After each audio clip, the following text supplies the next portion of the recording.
Olá, meus amigos fotógrafos, estamos aqui com mais um episódio do Upcast, o podcast da Up Fotos. Up Fotos, a nossa encadernadora, a encadernadora patrocinadora deste podcast. Nós temos aqui o apoio do Mau Mau Studio, onde estamos gravando esse podcast, está nos dando esse apoio. E a Up Fotos, que é a encadernadora que é mais próxima dos fotógrafos, principalmente daqui de Recife, tudo que a gente quer em relação à encadernação, revelação, é uma encadernadora que está junto com os fotógrafos. Todo evento voltado para a fotografia, com certeza, Up Fotos vai estar presente. Isso é que me fez ser 100% Up Fotos. E hoje, a minha entrevistada aqui é uma pessoa que a gente já se conhece há um bom tempo, e quando eu convidei ela de cara, já disse que viria com o maior prazer.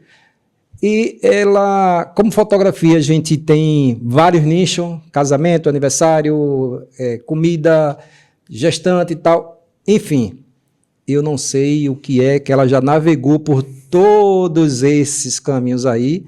Eu quero saber qual é o nicho dessa minha convidada. Mas antes de tudo, a minha convidada é a Consuelo Barros, tá? E eu tenho para você, Consuelo, como um presente da Up Fotos, um quadro, tá?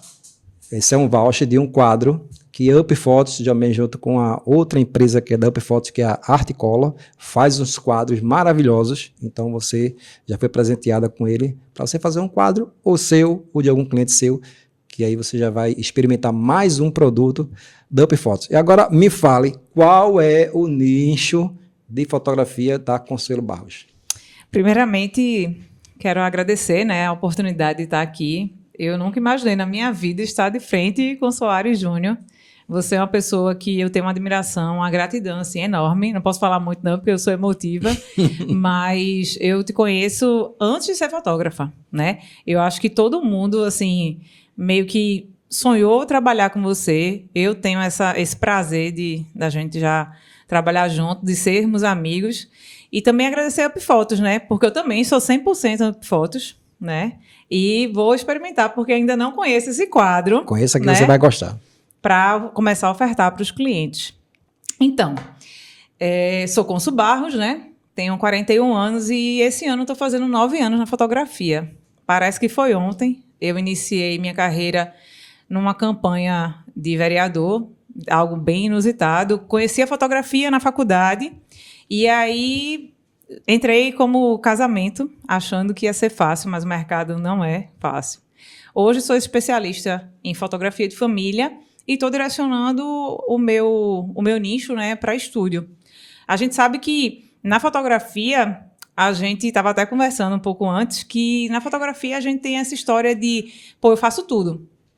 E eu também já fui essa pessoa, sabe? Hoje eu venho aprendendo a dizer não em vários aspectos. Na vida profissional e na vida pessoal. Porque, caramba, enquanto eu estou aqui tentando fazer foto de alimento, por exemplo, existe uma pessoa que está estudando, se especializando para isso e vai fazer brilhantemente. Então, a ideia hoje, além dos eventos, né, continuo fazendo grávidas, amo os aniversários infantis, mas hoje a minha especialidade e meu nicho, acredito que principal, é a fotografia de estúdio. Eu achava que fotografia de estúdio não tinha emoção, não tinha sentimento. E ela, de fato, é super desafiadora. Porque... Isso que eu ia perguntar. A fotografia de estúdio é uma fotografia muito desafiadora, né? Eu demorei muito a fazer foto de estúdio. Eu vim fazer, eu acho que na época da pandemia, que eu tinha que fazer qualquer uma outra coisa, e aí eu fiz algumas fotos de estúdio. E gostei bastante, mas assim, é bem desafiadora por vários motivos. Pelo menos o que eu prestei atenção foi... Primeiro, mesmo você tendo uma luz controlada, se você fizer a luz errada, você põe a perder tudo. E o segundo é você dirigir pessoas. Você ter mais dificuldade com uma coisa, com outra, ou para você foi de boa? O estúdio funciona desde dezembro a pandemia foi o quê? 2020, não foi? 2020. Por aí. E aí, eu achava aquelas luzes lindas, né? Eu lembro das revistas, assim, né? Vogue e tal. E eu disse, caramba, eu quero ter essa luz.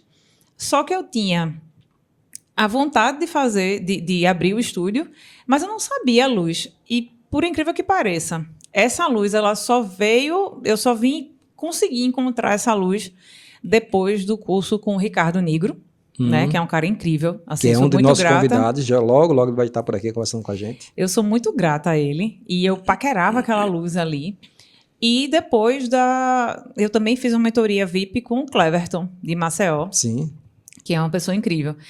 E, então, quando eu comecei no estúdio, o meu maior desafio era a luz, porque eu não conseguia. Eu achava que eu colocando um pisca-pisca atrás, eu ia fazer um desfoque incrível com luz, uma pancada de luz, né? 1/1, pá! E aí, enfim, eu penei muito, eu penei anos. Não foi assim algo tão simples. Eu acredito que foi 2022 que o final de 2021 para 2022 que eu virei essa chave com o Nigro. E aí eu lembro que ele fez assim, Consul, esqueça tudo que você tem aí. Eu não tinha luz de recorte, uma luz matava a outra. Os modificadores não eram os modificadores para aquilo ali. Obviamente, acertei a luz, eu tive que me especializar em direção de pessoas, porque eu não sou uma pessoa que assisto filmes, séries, né? Série. Então, para mim, era muito difícil pegar referências porque eu não assistia. Então, eu fui fazer curso, eu fui me especializar, eu fui... Onde tinha um workshop, uma mentoria, eu estava ali, sabe? Pronto, aí você abre um espaço para fazer uma pergunta seguinte. Às vezes a pessoa começa a fotografar e acha que um estúdio é você ter um fundo branco e preto e duas luzes, uma luz de frente, uma luz de recorte, e está feito a luz do estúdio. Seria assim ou tem muita coisa além disso aí? Caramba, eu pensava exatamente assim. E eu achava que a luz contínua era maravilhosa. Hoje, recentemente, eu acho que na semana passada, eu comprei um Socane. Porque eu queria uma luz contínua para começar a gravar vídeo ou para fazer algumas coisas que ensaio temáticos e tal. Mas não é assim. Quando eu aprendi com o Nigro, ele tinha um leque, e você tem vontade de você ver um estúdio equipado como o dele, você tem um leque de luz de recorte, luz em cima, luz embaixo, né? E não é dessa forma, sabe? Pode até ser que tenha uma receitinha de bolo, mas você vai ser proporcional ao teu espaço, o tamanho, né, a profundidade. E eu tinha uma mania, porque eu achava que era assim, eu fazia todas as fotos coladas no fundo. Cara... E eu dizia assim, meu Deus, não tá legal, isso aqui tá feio, tá tosco. Eu via, graças a Deus eu tinha essa mentalidade, essa percepção, né? Porque às vezes acontece, eu vejo aí pessoas que elas se autodenominam eu sou a melhor fotógrafa ou o melhor fotógrafo, mas você olha para as fotos e não condiz, sabe? Tipo assim, foto do celular seria melhor. E eu tinha aquela percepção, e eu ficava, caramba, eu quero melhorar isso. E aí eu fazia foto com a galera coladinha lá atrás, no fundo. Aí ali, realmente, duas luzes, tava ok. Mas hoje eu modifiquei isso porque, às vezes, eu trabalho com duas, às vezes eu trabalho com 3 luzes, e dependendo da proporção que eu quero, eu trabalho com uma luz, para ter uma luz dramática.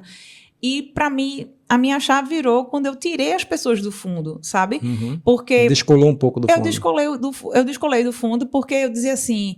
Não, eu vou lá para o fundo para não ter sombra. Mas, caramba, por que eu não quero ter sombra? Se a sombra vai me dar profundidade, se a sombra vai dar aquela sombra mais dura, também é bonita, sabe? Então... E outra coisa, é uma coisa até louca de falar, mas quando você vai estudar luz, você tem que estudar muito mais sombra do que luz. Total. E aí Porque a sombra é que vai fazer o recorte, ou seja lá o que vai dar o volume na foto. Às vezes é uma foto sombreada que vai ajudar muito. O tchan, né? Vai ser o tchan, né? Exatamente. E aí era muito louco, porque na minha cabeça, não, sombra era ruim. E aí foi essa sombra entender que, caramba, como é que a mulher se gosta de ver? Como é que eu, Consuelo, me gosto, né? De olhar e dizer assim, pô, essa foto ficou bacana. Eu percebia que muita gente faz fundo branco, mas fundo branco não me agrada. E aí eu fui tentar entender por que fundo branco não me agradava. E aí eu percebi que as luzes mais estouradas, as mulheres não se agradam. Por quê? Porque você não vai diminuir a sua papada. Porque, me imagina, eu tô aqui, tá tudo muito em evidência. Caramba, fica horrível, sabe?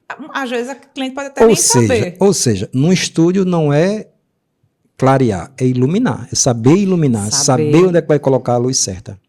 É por aí. Exatamente. Me diz uma coisa, é impressão minha ou de um tempo para cá acabou que um monte de fotógrafos que fotografava gestante, newborn, um monte de coisa no estúdio, virou fotógrafos de reposicionamento. Olha. O que foi que houve Polêmico, nesse... Isso aí vai virar um corte, viu? O que foi que houve no mercado que de uma hora para outra uma pancada de fotógrafo virou fotógrafo disso aí? Isso é uma pergunta, tá? E o outro é, em paralelo a isso, nós temos aí a IA, que você não precisa nem ir para um estúdio. Se eu abrir um programa, eu boto uma foto minha e eu digo o que eu quero no estúdio, com a luz tal, com a câmera tal, com a profundidade tal, e eu tenho essa foto. Onde é que isso ajuda e atrapalha? São duas perguntas aí, tá? São duas perguntas, né? Vou responder em partes. Vamos lembrar, porque senão o TDAH, que eu não tenho diagnosticado, mentira, não tenho não. Mas é porque eu vou falar muito. Existem duas coisas que estão acontecendo com relação a isso. O primeiro, né, a primeira pergunta é sobre essa questão. De fato, eu acredito que esse movimento de muitos fotógrafos de estúdio primeiro virou nessa onda de muitas formações de coach. Eu posso até estar enganada, e me perdoem que existem muitos coaches maravilhosos. Mas aí, antes você precisava, para você ser fotógrafo, você precisava saber clicar, ter um resultado bacana, uma entrega massa, e saber direcionar pessoas. Se você gostasse de falar no Instagram, né, nas redes sociais, ok. Mas se você não quisesse, eu conheço vários fotógrafos que não aparecem tanto e está tudo bem. Está no mercado mesmo. Está no mercado há muito tempo. Uhum. E aí o que acontece? Hoje parece que não basta ser só fotógrafo. Você tem que ter uma alta performance, saber vender, fazer vídeos. Parece que tem uma regrinha. E isso eu não sei se é moda ou se é depois daquela questão de 6 em 7, as pessoas meio que viraram um padrão. E aí todo mundo virou essa questão, né? Começa a querer ensinar o que às vezes ainda nem sabe, né? Porque por aí. O caminho é esse. Por quê? O que é que acontece? Eu vou comentar muito recentemente, inclusive, eu fiz esse cliente, ele entrou em contato comigo no final do ano passado. O que é que eu fiz com a minha precificação? Eu comecei a perceber que todo mundo, que meu estúdio fica no Pina, que todo mundo de Boa Viagem e Pina estavam cobrando um X por 10 fotos. Aí eu disse, caramba, eu estou muito acima disso aí. Vou fazer o seguinte, eu vou diminuir um pouco esse valor e vou deixar a minha foto extra, de fato, com o valor correto de uma foto extra. E vou tentar ganhar nisso aí, né? Então, diante dessa pesquisa do mercado e tal, esse cliente veio para mim, me cotou, aí fez assim, olha, está muito fora do meu orçamento. Eu disse, se fosse a consultoria de antigamente, ela baixaria o preço. Mas eu disse, poxa, eu já tinha baixado o preço, não dava para fazer. O que eu poderia era, se ele pegasse mais foto extra, eu correr atrás de foto extra, tipo assim, de dar um desconto. E aí esse cliente foi. Não, ele não foi, perdão. Esse cliente não fechou comigo, desapareceu. Eu não apago as conversas do WhatsApp escritas, eu apago só mídia, né, para não ficar pesado lá. E aí esse cara apareceu para mim, eu fotografei, carnaval... foi num sábado, na quinta-feira eu fotografei ele. Meio que desesperado, porque ele queria e tal. Aí eu disse, tá, tudo bem, eu faço suas fotos. Aí eu fiz as fotos e depois eu disse, eu curiosa, né? A gente teve um feeling muito maravilhoso. Ele disse, olha, quando ele entrou no estúdio, ele disse, olha, não gosto de foto que todo mundo faça, porque eu sou muito crítico, não sei o que. Eu disse, olha, vamos fazer o seguinte, se entregue. Qual é a música que você gosta? Fiz um climinha e começou. No final, eu fiz assim, por curiosidade, tu tinha me cotado já há bastante tempo atrás. Aconteceu alguma coisa? Tu fez foto com alguém? Ele fez, Conso, eu achei o teu preço caro. E aí eu fechei um pacote do dobro do teu valor, mas que tinha foto em consultório, na academia, em vários ambientes com vídeo. O que já é estranho, né? Uhum. Esse pacote estava muito, muito bom para ser verdade. E aí, quando ele me mostra... A pessoa se dizia especialista, né? Um cara especialista naquilo ali. Mas a entrega, a foto estava de baixíssima qualidade.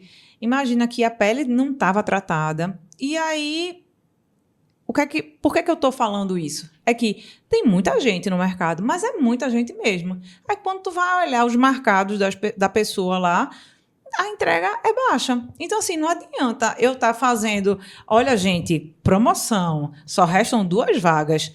Aí no outro story, não, olha, mas tem essa semana aqui apareceram mais 2 vagas. Como é isso? Essa conta não está fechando. Porque, assim, a pessoa está jogando um marketing bacana, dizendo que consegue entregar e, no final das contas, a entrega é baixa. Mas aí, essas fotos de estúdio, é porque eu não sei, eu não navego por essa área de estúdio. A concorrência bate em cima de valores ou seria só valores ou você tem que mostrar realmente o que você faz e agregar valor ao que você faz? Vê só. Porque assim, deixa eu te atrapalhar um pouquinho e falar uma coisa. Quando você entra num nicho de uma fotografia, por exemplo, e você vai brigar por preço e acha que aquilo ali é a solução, acho que você vai se enterrar junto com tudo, porque seria matemática muito fácil. Eu chegar aqui, pronto, eu vou abrir um estúdio aqui em Boa Viagem, eu vou ver quantos estúdios tem aqui, tem 5 estúdios, vou pegar o preço de cada um e vou fazer o preço mais baixo. E não é bem assim. Porque se você for olhar aqui em Boa Viagem, a quantidade de restaurante que tem, por exemplo, tem muitos, tem uns que são bem baratinhos e tem uns que são caros. E às vezes o que é caro está lotado. Sim. Então, as pessoas não estão atrás de preço. Eu acho que na fotografia deve funcionar também a mesma coisa. Ou não, ou eu estou enganado. Porque o cliente que vem por preço, ele vai por preço também, né? Não, eu não sei, eu não tenho isso bem fechado, sabe, Soares? É uma coisa que eu venho refletindo, porque o que é que acontece? Hoje eu estava dirigindo e pensei assim, caramba, quanto será que uma pessoa acha que é um ensaio de estúdio? Talvez as pessoas não tenham muita noção, sabe? Porque eu passei um orçamento de um valor baixo, aí ela perguntou, tem foto impressa, cabelo e maquiagem? Eu disse, não dá. E aí eu tenho curiosidade e às vezes, obviamente, se eu fizer uma pergunta dessa, a pessoa pode se achar ofendida. Mas o que é que eu percebo, pelo menos lá no estúdio, é que muita gente vem achando que tem preço e qualidade, saca? Uhum. Então, hoje as pessoas meio que pechincham na fotografia, porque fotografia, eu não acho algo barato, né? E não é algo necessário. Para algumas pessoas é algo que, ok, eu preciso para movimentar minhas redes sociais ou para colocar num banner de uma palestra, mas não é algo que você vai deixar de comer, de beber, sabe? Uhum. Existem outras coisas. Não é de primeira necessidade, né? Não é. E aí, mas o que eu percebo é que, por conta dessa concorrência que está grande, as pessoas elas olham o Instagram e falam assim, caramba, esse cara é bom, esse cara direciona, esse cara tem uma entrega massa. Na realidade, não é. E aí a pessoa vai achando que tem o precinho e a qualidade, sabe? E o caminho não é esse. E agora, a outra pergunta que eu te fiz para saber até onde isso ajuda ou até onde isso atrapalha, a parte do IA. Bom, aqui eu teria várias histórias para contar sobre IA. Que antes da IA, eu já recebi vários clientes com... ela pegava a foto do Instagram e dizia assim, eu quero a foto com esse filtro. Eu quero esse resultado. Aí eu dizia assim, vamos lá, né? Para ser fotógrafo de estúdio, eu percebi que a gente tem que ter Vira uma psicóloga. Desculpem, psicólogos. Mas, assim, é bacana. Eu sempre gostei muito desse lado comportamental, de entender.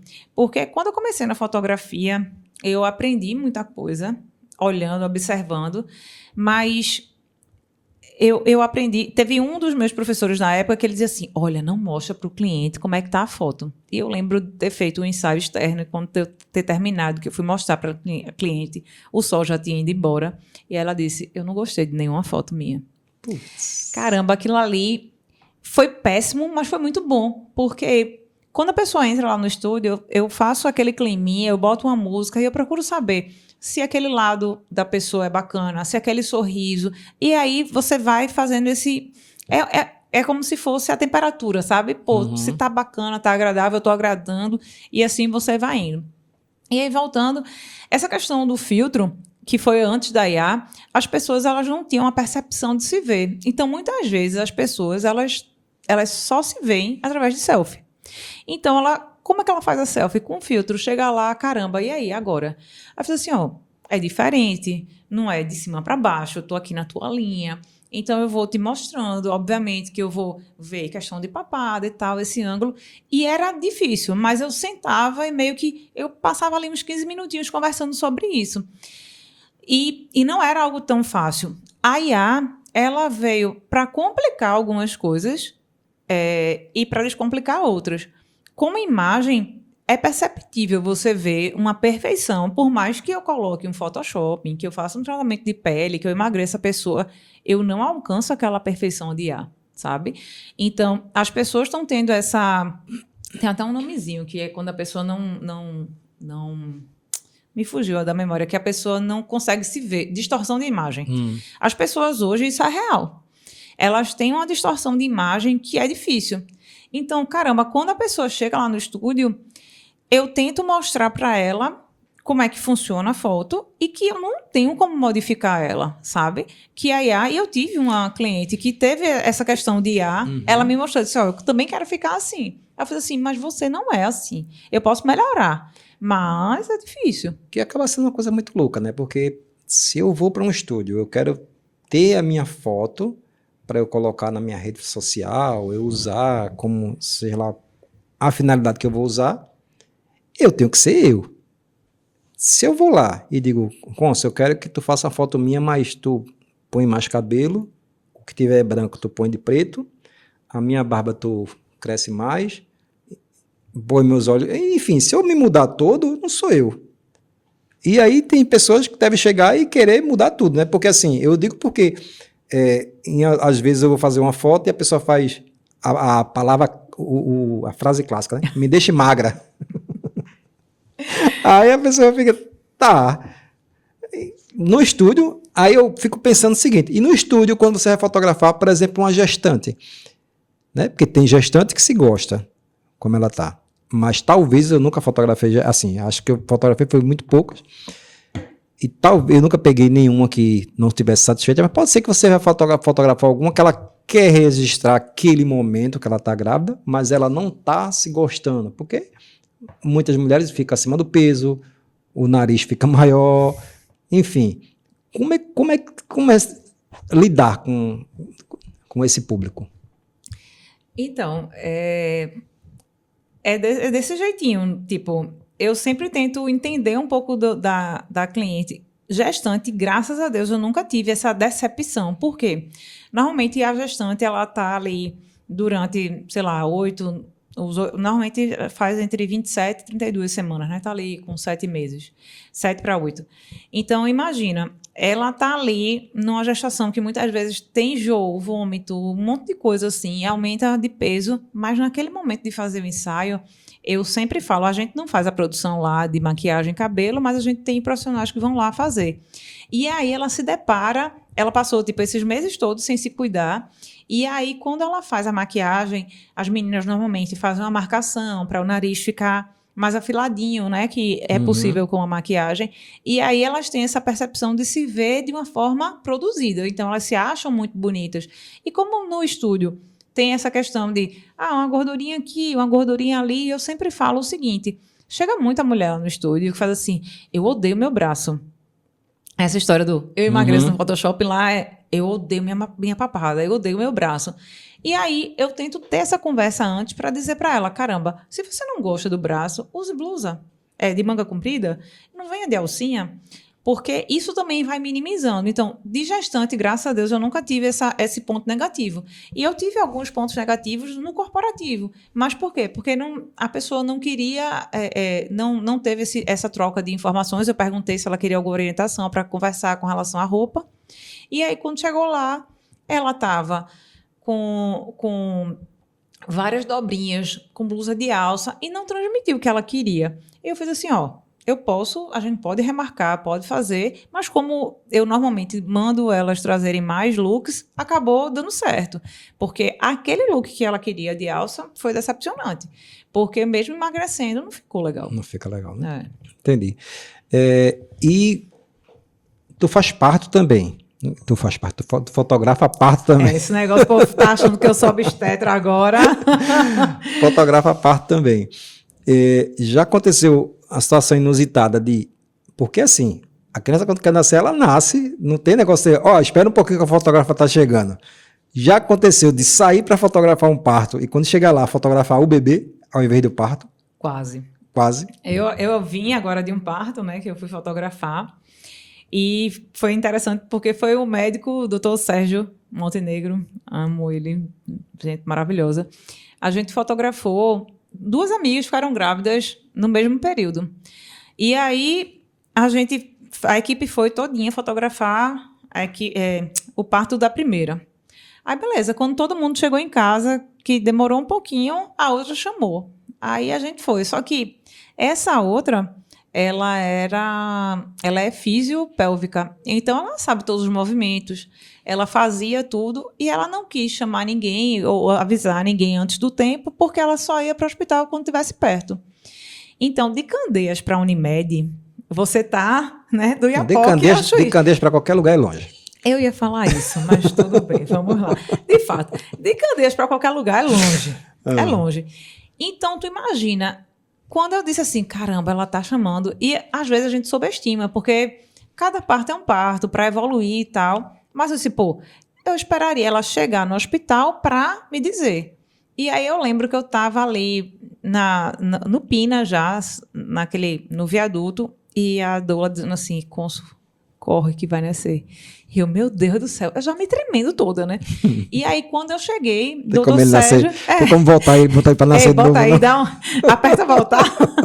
E aí, quando eu estava chegando, doutor Sérgio também não tinha chegado, e meio que estavam falando, assim, induzindo ela a não fazer força e tal para segurar, mas a criança estava coroando, E aí, foi um parto super emocionante, todo mundo chorando e tal... Todo mundo estava chorando, eu estava chorando e estava me tremendo, que eu dizia, por causa de 5 minutos eu ia perder esse menino. Aí imagina, que emocionante, não, é nervosa mesmo, que eu achava que eu ia perder. Caramba, todo parto é super emocionante, cada parto é um parto. Porém, aquele, especificamente, ele estava misturado com um mix de emoção, de medo, de emoção, caramba, deu merda. Mas, graças a Deus, nunca aconteceu. Porque, pronto, por exemplo, o parto de hoje estava tentando indução e meio que não engrenava. E aí, o que é que eu fiz? Eu disse, caramba, eu estou em Candeias, para o Hospital Português, para pegar a trânsito, é melhor eu ir e ficar ali de plantão para ver o que é que vai acontecer. Sabe? É sempre entender que você tem que se antecipar. Quando você começa a imaginar que antecipar as coisas vai minimizar outras... Caramba, é maravilhoso. Mas, graças a Deus, nunca aconteceu comigo, não. Nunca aconteceu, não. Voltando um pouco para a fotografia de estúdio. Adoro. A fotografia, eu sempre digo que a fotografia ela tem tempo, ela tem idade. Por exemplo, se eu te mostrar uma fotografia dos anos 60, tu vai saber que foi dos anos 60. Dos anos 80, vai saber que é dos anos 80. Na fotografia de estúdio tem isso. Ela tem mudado, tem um modismo de dizer assim, agora a foto é assim. Não, agora não está mais usando isso, agora é isso. E aí? Tem muito. Tem. Essa questão da profundidade mesmo, né, do estúdio, que eu olhava e eu não sabia fazer, ela veio de um tempo para cá. E quando você lembra fotografia de estúdio, você lembra uma foto chapadona branca, né? Que é uma foto que funciona para moda. É o clássico, né? O fundo branco que eu falei, né? O fundo Exato. branco, 2 luzes e pronto. E aí hoje, o que é que a gente já vê muito? A moda atual, que todo mundo tem, é aquela poltrona, lá no estúdio também tem, e uma luz mais contrastada, né? Todo mundo hoje tá seguindo. Se eu fosse definir, eu definindo a foto atual de estúdio, hoje do reposicionamento, eu diria que é um fundo cinza, uma luz de recorte e uma luz de frente. E uma poltrona. e uma poltrona. Marrom, porque a minha é marrom. Mas aí você fala assim, mas caramba, isso é hoje. Isso é hoje. Mas há um tempinho atrás, todo mundo tinha um banquinho de madeira, que ele ainda continua. Uhum. Mas, de fato, hoje as coisas estão mudando muito. E meio que se você parar, você fica parado no tempo. Então, a foto de 2000, da década de 2020, né? Ela é uma foto que tem um cinzazinho, o branco. Normalmente, de fato, só se usa mais para... Ele meio que virou cafona. Ele se usa muito mais para moda. Até porque, se você parar para analisar a moda, de fato, tem um fundo mais estourado e tal. E são modelos, né? Porque são magrinhas. quer mostrar o modelo, quer mostrar a roupa, não quer Exato. não quer realmente que o fundo se destaque. E me diz uma coisa... Aquelas fotografias de gestante que tinha todo aquele tecido, aquele pano voando, existe aquilo ainda? Que eu não tenho acompanhado, estou perguntando porque eu quero saber mesmo, eu não tenho acompanhado. E houve um tempo que, para você fotografar a gestante, e o pessoal ligava, eu já tive estúdio dentro da minha empresa, eu não fotografava no estúdio, mas tinha um estúdio, e o pessoal ligava e fazia, vocês têm um look? E eu dizia, não, o look é o seu. Mas eu não estava sabendo que já tinha uma empresa, inclusive, de fazer fotos só para gestante, para as fotos. Essas fotos ainda existem hoje ou não se usa mais? Com aqueles tecidos, aqueles vestidos tal, que são produzidos exatamente para gestante. Então, quando eu iniciei, né, lá no estúdio, tinha muito, até na época eu fui patrocinada pela Midora, que era de vestido, né? Hoje eu praticamente me desfiz desses vestidos porque acaba que fica repetido. Você meio que enjoa. Para cliente até que nem sempre, mas a gente acaba enjoando. O fotógrafo enjoa, porque você faz uma foto, faz outra, faz daqui a pouco, como é que eu vou postar? Vai ficar tudo igual? Vai ficar tudo igual. E aí, o que é que eu notei? Eu gosto dessa pegada fashion. A minha referência é Cleverton, né, lá de Maceió. Ele faz trabalhos assim incríveis que chama-se... Molagem. E aí ele consegue fazer no corpo da gestante modelos que você diz assim, caramba, não, é um vestido, sabe? Tem Manuela Arruda também, que é referência, né? Não posso deixar de falar de Manuela. É incrível também o trabalho de ambos, assim. Eu não tenho nem como comparar, porque eles são incríveis. Então, hoje, eu até tenho alguns desses vestidos, porque... O básico é bacana, mas as minhas clientes, por incrível que pareça, elas não vão por essa linha dessa questão de jogar o tecido, que ainda continua, né? Existem alguns modelos que jogando tecido e tem pessoas que são intencionais. Elas vêm querendo exatamente isso.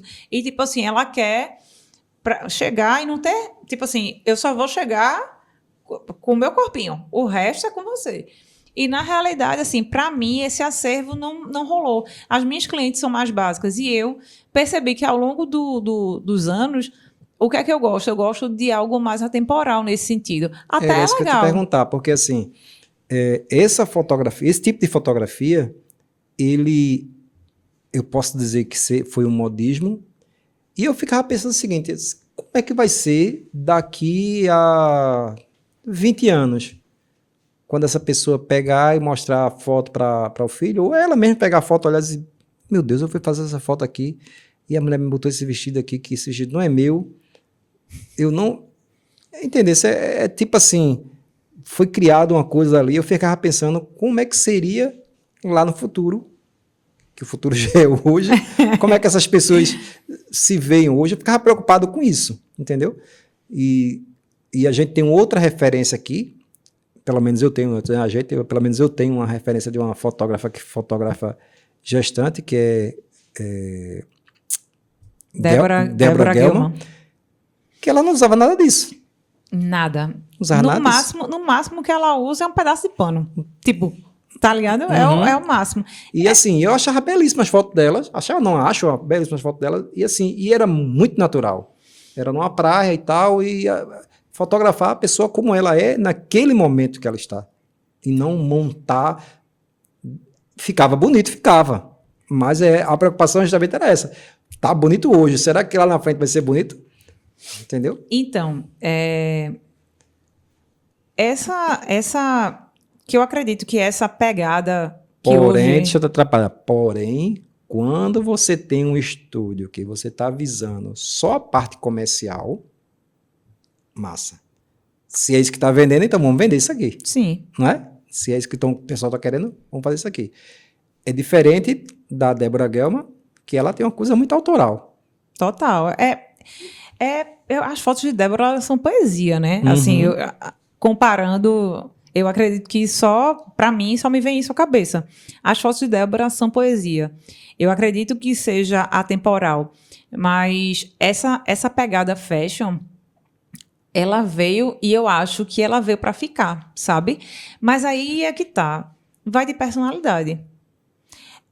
Eu acredito que acho que 80% das minhas gestantes que eu faço no estúdio, eu nem divulgo muito no meu Instagram. Hoje eu estou direcionando o Instagram mais para corporativo, reposicionamento no estúdio mesmo.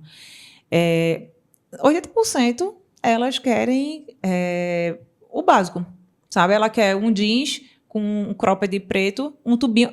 É basicamente isso. É uma calça jeans com um cropped preto, branco, ou uma camisa de botão branca, que isso é clássico de muitos anos, e um tubinho preto. Acabou. Normalmente é isso. Eu até oferto, vamos fazer aqui com os tecidos, uma coisa. Às vezes eu coloco para ver se elas querem e elas escolhem uma foto, 2 fotos. Então, quer dizer, não é o meu público. E meio que eu percebi que não adianta estar insistindo, porque senão a coisa não anda. É como se eu estivesse só gastando energia para um negócio que para mim não vai rodar. Mas aí, voltando, Débora, ela é aquela poesia, tem aquela questão do sentimento. Eu acho muito bonito. Também fiz workshop com Débora, assim, e passei um tempo trabalhando com ela, sendo assistente de alguns projetos. Ela tem muito aquela direção da luz.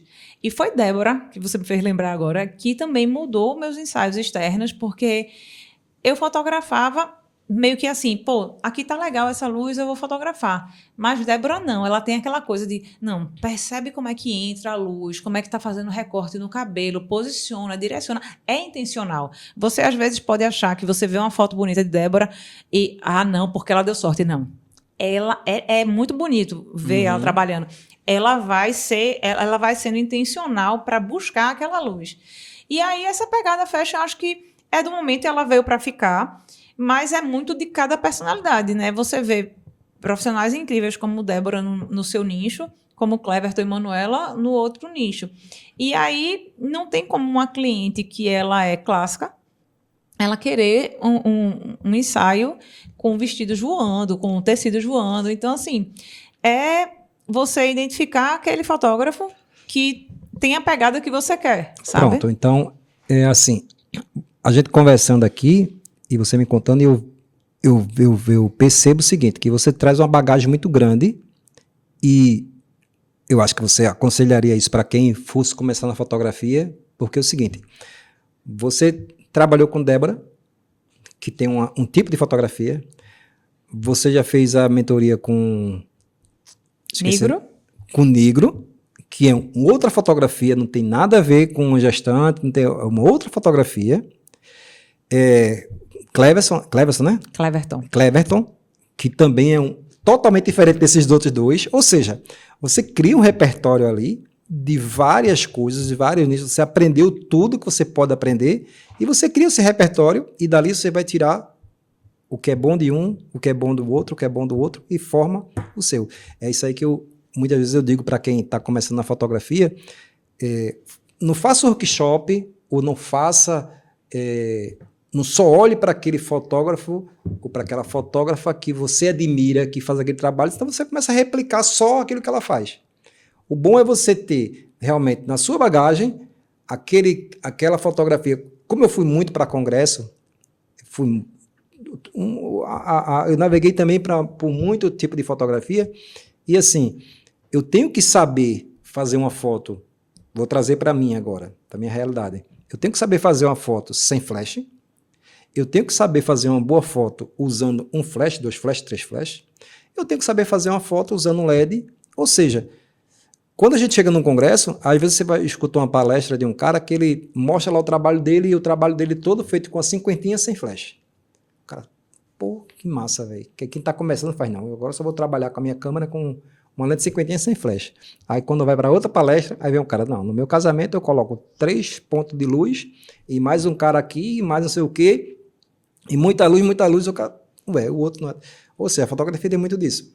Quanto mais você aprender com pessoas que fazem aquele trabalho diferente, você começa a montar realmente o seu repertório e você entender de cada coisa um pouco. Eu acho isso aí, foi massa você ter essa percepção e ir por esse lado aí. Fora isso, você também faz festa infantil. Ah, isso aí é meu amor. Festa infantil, meu amor. Festa infantil, eu já trabalhei muito com festa infantil, no tempo que eu fazia vídeo. Mais conhecido como correr atrás de menino. Correr atrás de menino. E assim, a festa infantil, cada um é uma surpresa também, né? Muito. Tem criança que vai pousar e tem criança que vai odiar, vai chorar quando você aponta a câmera. Não sei se ainda tem muito isso. E aí, tem alguma coisa inusitada que aconteceu em festa infantil? Me conta aí. Pô, festa infantil é uma caixinha de surpresa, né? Eu amo criança. Recentemente encerrei minha carreira de ABC, que não foi uma decisão fácil, né? Abrindo só um parêntese para falar sobre esse meu... Financeiramente é bom. Financeiramente é lindo, pô. É maravilhoso. ABC, assim, você troca computador, compra lente. Mas eu comecei a entender que não é sobre dinheiro, saca? Eu amava as crianças, como amo criança. E ABC é algo, assim, super desafiador. O ensaio da praia, o domínio é do fotógrafo, né? Então, era super desafiador e eu gostava de fazer uma experiência. Então, as crianças, como sempre gostam de negociação, eu entregava sacolinha, bolinha de sabão. Pô, eu tenho 2 pistolas que, sabe, daquelas gigantescas. Então, eu amava isso. Só que, imagina, você vai fazer uma turminha de 20 alunos, né, de ABC na praia, e aí você tem 20 mães, você tem 20 patroas. Hoje, as pessoas às vezes esquecem de viver os momentos por estar com o celular. Inclusive, Rodolfo postou um vídeo sobre isso e você repostou. Eu repostei, muito bom, muito bom. A gente tá deixando... Eu falo isso porque eu também já fiz isso, sabe? Hoje eu tô me policiando nisso. A gente deixa de viver momentos para tentar registrar. E a pergunta é, para onde vão esses vídeos? Né? Onde eles estão? Sexta-feira no Globo Repórter, né? Tem tias que chegam nos aniversários fazendo um DVD, né? Enfim, a gente não sabe para onde vão esses vídeos, está em algum lugar que eu não sei qual é. E aí, você imagina, você está fazendo ABC, 20 mães ali querendo a perfeição do filho. Pô, nem sempre o filho vai aparecer mais, né? Às vezes ele é tímido, ou às vezes ele não olha, ou ele pode ter algum tipo de transtorno, enfim. A criança pode nem estar querendo estar ali. E aí você fica numa obrigação, porque o nome é esse, numa obrigação de entregar as fotos e o vídeo da criança de forma esplêndida. E aí eu percebi que, caramba, isso estava me frustrando. E aí, a praia, eu tinha poucas negativas, mas aí chegava no baile do ABC, nos eventos, que eu não tinha como ter controle. Então, foi ficando inviável. E aí eu deixei. Mas voltando para o infantil, era só para um adendo para dizer da minha decisão de parar. Porque é importante, né? O infantil, ele de fato é uma caixinha de surpresa. Eu, no início, antes da pandemia, chegava a fazer 3 infantis por dia. E eu achava massa. Sempre gostei de correr, porque a criança ela vai interagir. Qual era a grande questão? Criança, se você chegar com a câmera na cara dela, cara, ele não vai gostar. Eu tento sempre chegar antes. Por quê? A primeira criança que ele vai brincar sou eu. E isso é algo muito de mim. Eu fiz semana passada, fui pro Game Station, cheguei super cedo, peguei a criança, fui brincar com ele. Caramba, ele torna brother. Por quê? Porque eu falo assim, porque eu falo assim pra ele, a tia vai te pedir de vez em quando uma foto, pode ser? Você permite? E eu falo assim, olha, você sabe que você é meu patrão. Aí criança, quando já tá entendendo, faz, eu? Aí eu disse, sim, você não sabia não? Dependendo de você, eu não vou nem receber meu dinheiro. Aí ele olha assim pra mim, ele acha engraçado, né? Aí eu digo, pode me chamar, viu, meu patrão? Aí, pirrainha é muito engraçada. Aí virou pra mim, tá certo. Aí meu patrão, e aí, meu patrão, tá faltando alguma coisa? Quer uma água, meu patrão? E eles acham uma onda, porque eu fico nessa brincadeira com eles. Então, assim, Boa estratégia. eu pego muita foto espontânea. Mas existe a questão da criança de 1 ano que ela não anda. Existe a criança que ela não tem muito convívio social, mas aí tem a festa dela. E aí tem pessoas que nunca nem viram aquela criança e vai pegar. Então, assim, já aconteceu de você chegar na festa e não ter nada da festa. Eu disse assim, caramba, cheguei errado. Já chegou uma mãe que, olha, organiza aí que eu vou me organizar. Eu disse, oi? Ela jogou as coisas para eu colocar no Game Station. Eu disse, ô senhor, é isso mesmo. E ela chegou faltando 1 hora para acabar. Foi, assim, super traumático, porque eu tive que correr atrás, assim, para conseguir tirar a foto. Montei a festa. Aí ela chegou super atrasada e o Game Station é assim. Tem a hora para começar e para terminar. Você não vai bater o parabéns. Tinha outra festa. A galera do Game Station foi lá e saiu arrancando bola e tal. E então, tem essa coisa, né? Na sua maioria, eu tento respeitar a criança, entender, mãe, agora não tá dando para ela tá estressada, vamos brincar um pouquinho. E eu sempre induzo essa de, vamos brincar um pouquinho. O game é meio tumultuado, porque é zoada do game e tal, mas por incrível que pareça, a criança vai se sentir muito melhor, porque quando tem recreador, às vezes a criança não quer aquela brincadeira do recreador, e aí o recreador fica insistindo, vamos fulaninho, aniversariante. E a criança não quer. No game, ele tem várias coisas ali que se o pai tiver junto com ele, cara, você vai ter muita foto, sabe? Entendi. E a tua fotografia hoje, qual é o trajeto de vida dela? Ela nasce na câmera, edição e termina no Instagram? Ou você vende a foto impressa também? Soares, antigamente eu não tinha muito essa percepção de álbum. Quando eu comecei com a UP, eu fazia... Era como se eu passasse o ano todo e eu não fizesse álbum. Só fizesse os álbuns de ABC. Quando os álbuns de ABC terminaram, eu fiquei assim, caramba, eu posso vender álbum. Até, inclusive, George fez uma linha que já não é tão nova, né? Que é a revista fotográfica. Que ela é um álbum, cara. Sim. Não tem. Muito bom. Cara, muito bom. Eu sou fã. Uhum. Eu sou muito fã. E, por incrível que pareça, a minha vida toda eu vendi álbum 20x30, que é o tamanho do A4, né? Uhum. E horizontal, deitadinho. Quando ele lançou essa revista fotográfica, eu fiz uma 20x30 vertical e uma 30x30... uma 30x30, né? 30x30 vertical, horizontal, é a mesma coisa.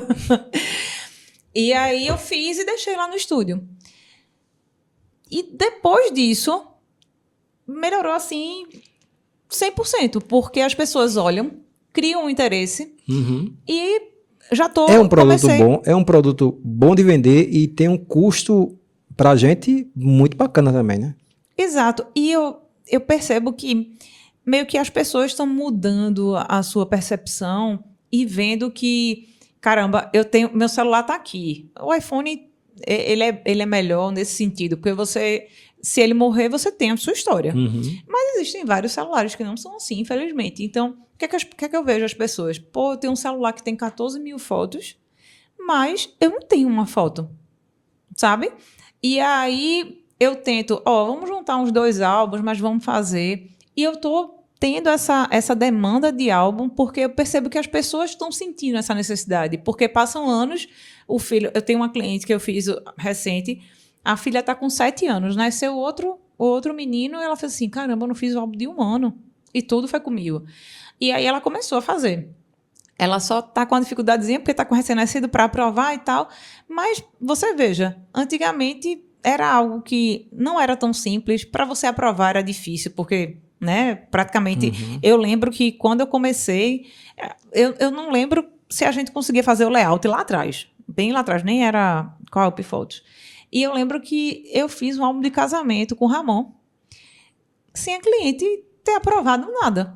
E, tipo assim, foi no escuro. E eu lembro que ou foi ele ou foi uma bodas de ouro, que a pessoa não gostou e, tipo, teve que voltar e fazer e tal. E hoje a gente tem essa questão do layout, que é tudo muito prático no site, e o cliente escolhendo as fotos.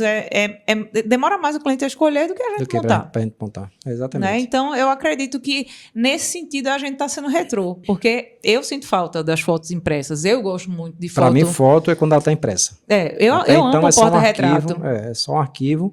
Eu tenho de Miguel mesmo, eu faço um monte de foto dele. Vou lá no celular, seleciono tudinho, mando imprimir as fotos, e eu tenho um monte de foto dele guardada, porque eu sei que se ficar no celular, vai cair no esquecimento, vai ficando, daqui a pouco eu acabo, talvez não perca por conta da nuvem, mas é muito difícil você pegar e voltar tudinho para ir ver uma foto lá de quando ele nasceu, e se eu tenho ela impressa ali, fica muito mais fácil. Consul, a gente conversaria aqui a noite toda, o dia todo, mas estamos chegando no final. Então, como o nosso podcast é voltado para fotógrafos, o que você diria, você aconselharia alguém, quando começar a fotografar agora, ir para a rua ou montar um estúdio? Cara, tu falando aí, estava passando um filmezinho na minha cabeça. Quando eu montei o estúdio, eu só tinha o espaço e um sonho, né? E eu errei muito, cara, mas muito mesmo. E às vezes você vai estudar, escuta vários conselhos. Eu fiz muita coisa. Eu fiz o workshop contigo, eu tive Olímpio como professor, Ramon me ajudando em muitas coisas.